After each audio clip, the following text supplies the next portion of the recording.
The amount of over testing and over treatment which we see in IVF clinics today is mind boggling.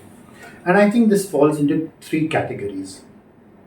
One is what are called the genetic tests, for example, endometrial receptivity assay or all these other genetic tests in order to check for carrier status, or immune tests such as NK cell testing to check for immune rejection, and finally male factor testing such as sperm DNA fragmentation or sperm morphology.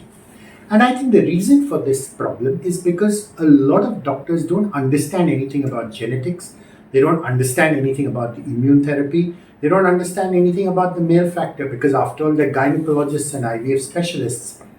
As a result of which, whenever they come across a problem and they don't know what's going on, the knee-jerk reflex is to order more tests. And the more complex the tests, the more esoteric the tests, the newer the tests, the more expensive the tests, the happier the doctor is, because the patient is very impressed. Wow, my doctor is getting to the root cause of the IVF failure. My doctor is ordering all these tests, so we'll finally figure out what the problem is and he'll be able to treat it. But the reality is doctors don't know anything about any of this stuff. And they're quite happy to accept whatever the lab report tells them.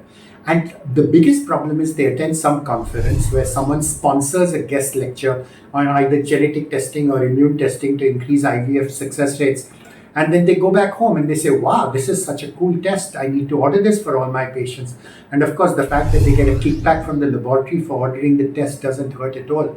And this is why we're seeing an epidemic of completely useless tests and treatments which just make the patient waste money but do not increase pregnancy rates. So it's up to you as a well-informed patient to push back.